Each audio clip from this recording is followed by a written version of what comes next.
Welcome. This is EPHPHATHA Global Christian News Network. My name is Kiton Adeshino, bringing you the news for today, Monday, 13th April, 2026. Global headlines. Pope Leo XIV embarks on landmark African journey of peace. Vatican announces 2026 theme for World Day of Migrants and Refugees. She reads truth.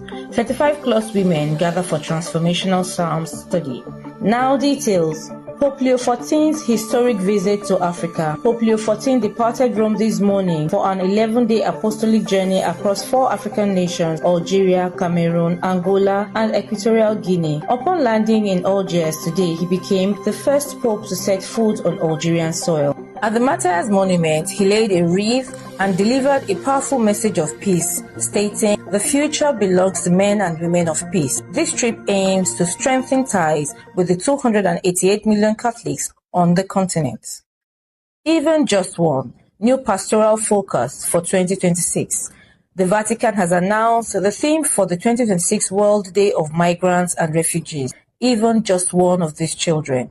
Inspired by Matthew 18:5, the theme emphasizes the Church's responsibility to protect and welcome minors on the move.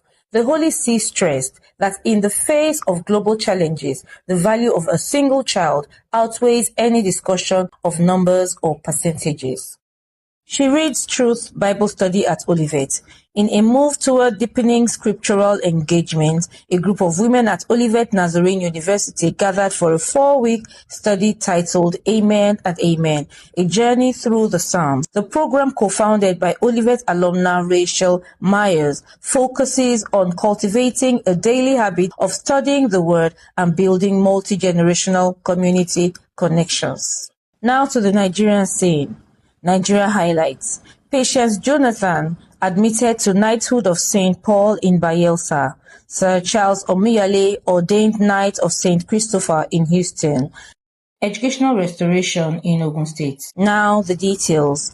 Knighthood and service in Bayelsa. Former First Lady of Nigeria, Patience Jonathan, and 15 others were admitted into the knighthood of St. Paul in the Diocese of Ogbia Anglican Communion over the weekend. Speaking at St. Luke's Anglican Church, she described the knighthood as a call to service, pledging to live by example and use her new responsibility to support the Church and the people. Global impact of the Nigerian Anglican Communion. Reflecting on the global reach of the Nigerian Church, philanthropist Sir Charles Omiyale and his wife, Lady Shanika, were ordained as Knights of St. Christopher at the Church of Nigeria, CONAM, in Houston, Texas. Coordinating Bishop Augustine Unigbe acknowledged their outstanding devotion to propagating the gospel and supporting the growth of the Anglican Communion in North America.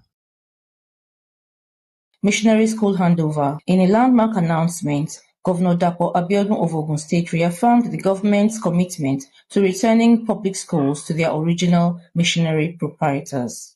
The governor hosted the Apostolic Nuncio to Nigeria, Most Reverend Michael Crotty, along with Bishop Francis Adeshino of Ijebu-Ode and Bishop Peter Odetoyibo of Abeokuta, acknowledging that religious organizations are vital partners in achieving educational excellence. That was the Christian news from Nigeria and around the world, brought to you by EPHPHATHA Global Christian News. My name is Kiton Adeshino.